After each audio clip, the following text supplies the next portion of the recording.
नमस्कार,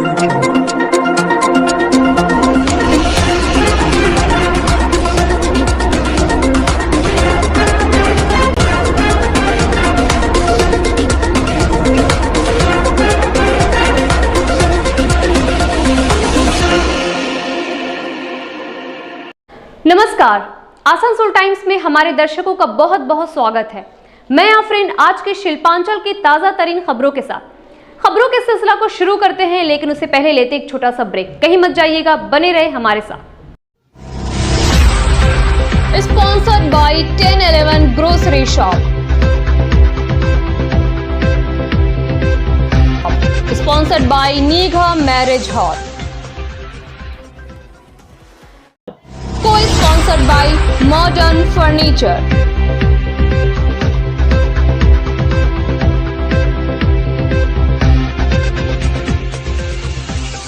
केंद्रीय निर्णय एवं कोल फेडरेशन के आदेश अनुसार राष्ट्रीय वेतन समझौता 11 के गठन के लिए मिली समझौता की खुशी एवं बंगाल में चुनाव बाद जारी हिंसा के प्रतिवाद में भारतीय मजदूर संघ की ओर से शुक्रवार को ईसीएल मुख्यालय पर मजदूर विजय दिवस एवं पश्चिम बंगाल एकता दिवस मनाया गया। मौका पर भामस के प्रदेश सचिव जयनाथ चौबे, पश्चिम बंगाल पर्यावरण संयोजक महेंद्र गुप्ता आदि मौजूद थे।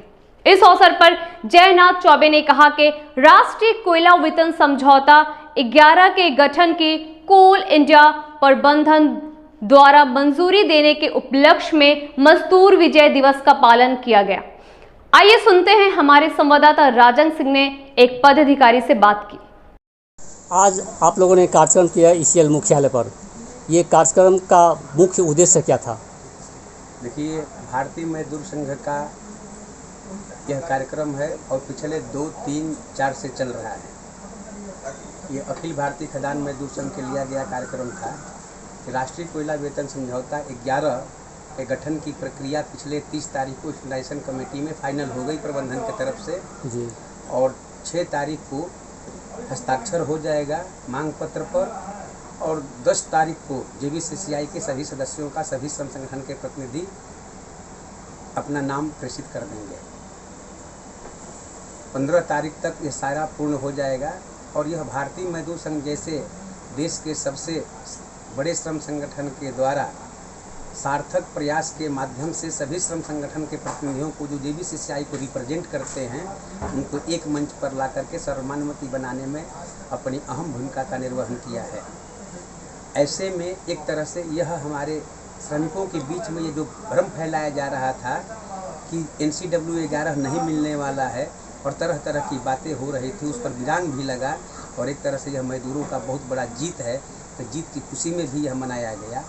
लेकिन इसी क्रम में हमारे अखिल भारतीय मजदूर संघ के आदरणीय महामंत्री श्री विनय कुमार सिन्हा जी ने यह निर्देशित किया कि पश्चिम बंगाल में जो हिंसा हुई है अराजक तत्वों के द्वारा, जहां पर भारतीय मजदूर संघ के तमाम कार्यकर्ताओं को इसका शिकार होना पड़ा है, उत्पीड़ित हुए हैं, उनके साथ पूरा देश का भारतीय मजदूर संघ खड़ा है। इसलिए पश्चिम बंगाल में उस प्रताड़ित परिवार की सहानुभूति में राष्ट्रीय एकता दिवस पश्चिम बंगाल की घटनाओं को लेकर के मद्देनज़र लेकर के कि पूरा एकजुटता उन्होंने दिखाया है। इसलिए बंगाल में भी हम लोगों ने जो पीड़ित परिवार है उनकी प्रति सहानुभूति दिखाते हुए उनके साथ हम खड़े हैं, हर तरह से खड़े हैं। उनको हमने राशन दिया, उनको हमने पैसे से मदद किया है और भी वस्तुहारा जो समिति है उसके माध्यम से सहयोग दिया जा रहा है। यहाँ पर जो अत्याचार हुआ है, ऐसे अत्याचारियों को दंडित करने के लिए पश्चिम बंगाल की सरकार से और यहाँ के प्रशासन से हम मांग करते हैं। इसी दोनों विषय को दृष्टिगत रखते हुए आज यह कार्यक्रम आयोजित किया गया है। आगे और हिंसा ना हो जी, इसलिए भारतीय मजदूर संघ कौन सा कदम उठा रहा है?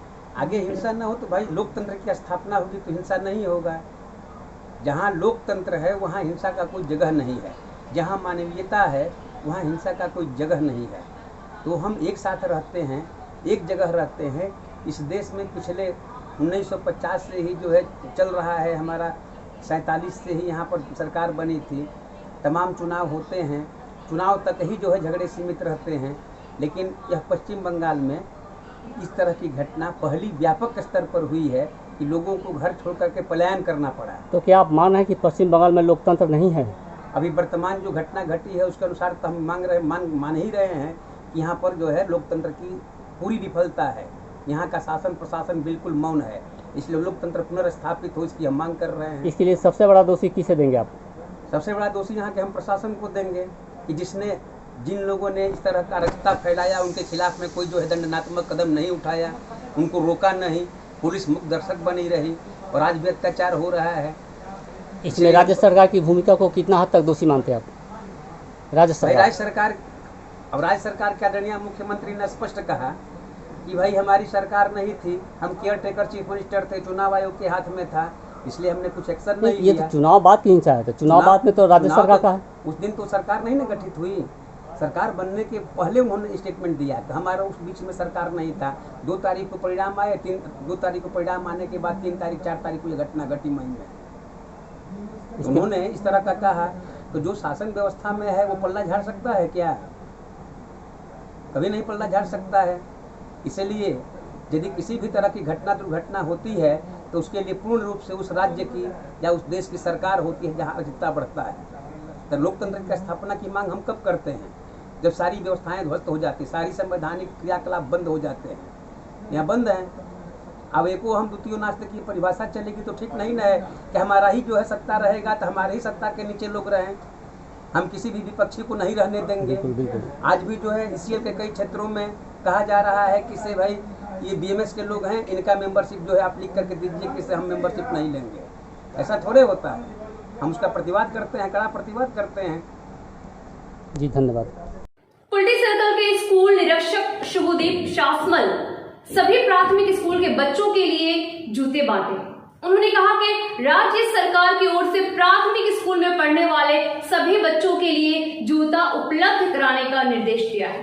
कुल्टी क्षेत्र के विभिन्न प्राथमिक स्कूल के प्रधानाध्यापकों को जूता उपलब्ध कराया जा रहा है ताकि स्कूल में बच्चों के अभिभावकों को बुलाकर उन्हें जूता प्रदान कर सके।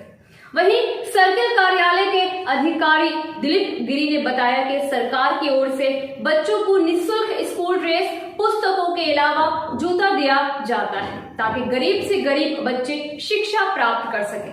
हमारे संवाददाता वसीम खान की खास रिपोर्ट।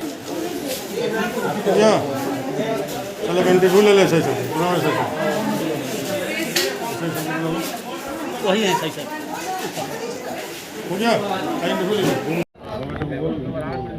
सर, आज आप लोग यहाँ कौन सा प्रोग्राम कर रहे हैं? हमको यहाँ शू डिस्ट्रीब्यूशन का प्रोग्राम है। From class PP to 4 84 schools का शू डिस्ट्रीब्यूशन का काम चल रहा है।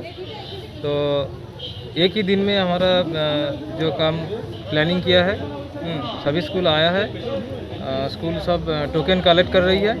साइज़ के मुताबिक हमारा यह अलग अलग स्टैग है, तो टोकन लेके वो हॉल में जा रहा है और अलग अलग साइज़ का शू कलेक्ट कर रहा है। और टोटल कितने स्कूल को आप लोग? Total 84 school. 84। और कितने बच्चे हैं?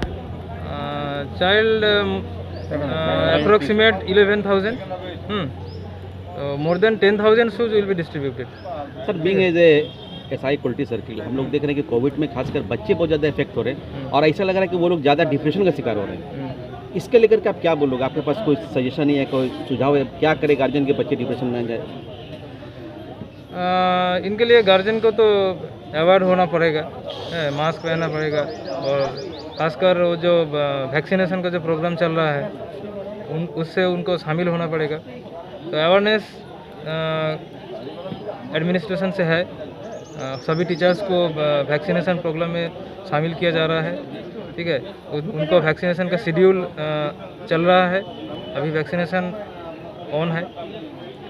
जो जूता जो बांटा जाएगा ये बच्चों को बुला के दिया जाएगा या अभिभावक को दिया जाएगा? नहीं, वो गार्डियन आएगा स्कूल में और मिड डे मील के जो आइटम्स है उनके साथ शू और बैग ले जाएगा। सर, आपका क्या नाम हुआ? मेरा नाम है Shubhdeep शासमल, sub inspector of school Kulti. Asansol Jamuria थाना क्षेत्र के श्रीपुर चौकी के नीघा नीचू सेंटर पाड़ा इलाके में एक बिजली के खंभे की चपेट में आने से 13 वर्षीय बालक की मौत। स्थानीय सूत्रों के अनुसार आज सुबह करीब 9:30 बजे बालक खेल रहा था स्थानीय लोगों ने बालक को अस्पताल ले गए। डॉक्टर ने उसे मृत घोषित कर दिया। इस घटना की सूचना नीघा पुलिस चौकी को दी गई। इस हादसे के बाद वहां के लोगों में शोक की लहर देखी गई।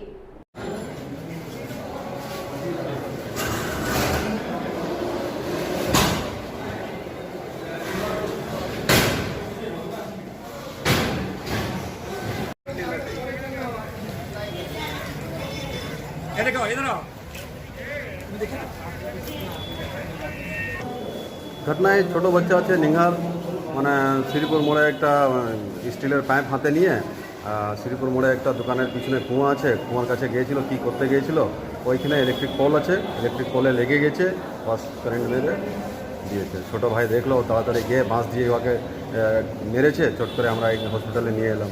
এখানে আসার পর জানতে পেরেছি যে এক্সপায়ার্ড। কি বয়স আছে? 12 থেকে 14 বছর। কি নাম আছে? নাম এমডি হাসান। বাবার নাম? বাবার নাম জানি না দাদা। কোন জায়গায় থাকে? নিঘা থাকে, নিঘা নিচে সেন্টারে। নিঘা? নিঘা নিচে সেন্টার। নিচে সেল? হ্যাঁ, সেন্টার। সেন্টার হ্যাঁ, পাড়াতে থাকে। হ্যাঁ। আপনি কি হন? আমি বাস পাড়ার লোকই আছি। আপনার নাম? মোহাম্মদ খলিল। বলছিলাম ইলেকট্রিক পোল লাইন কি ওপেন থাকে, নিচে ছিল? ওপেনে থাকে না, মানে বর্ষাকালে যেটা হয়েছে আর্থিং হয়ে যায়, ওইভাবে হয়েছে। মানে ইলেকট্রিক সাপ্লাই গাফিলতি আছে তার মধ্যে? ইলেকট্রিক সাপ্লাই ওইখানে তো বড় হেভি একটা হাই টেনশন পোল আছেই, হ্যাঁ। ওইটাতেই হয়েছে মনে হচ্ছে। মানে হাই টেনশন তারে হয়েছে। পুলিশ জানে? পুলিশকে খবর দেওয়া হয়েছে আমাদের শ্রীপুর থানায়। পুলিশ সঙ্গে এসেছে? না, পুলিশ সঙ্গে আসে নাই। আমরা চট করে নিয়ে এসেছি, চট করে বাঁচিয়ে নেবো, যত তাড়াতাড়ি নিয়ে আসবো বাঁচিয়ে নেবো। আমরা জানতাম না যে হ্যাঁ এক্সপায়ার করে গেছে। आज के लिए बस इतना ही, लेकिन जाने से पहले आसनसोल टाइम्स के वेबसाइट पे भी जाकर आप आसनसोल के इर्द गिर्द की खबरों पर भी नजर रख सकते हैं। स्क्रीन पे चल रहे www.asansoltimes.co.in। नमस्कार, आदाब।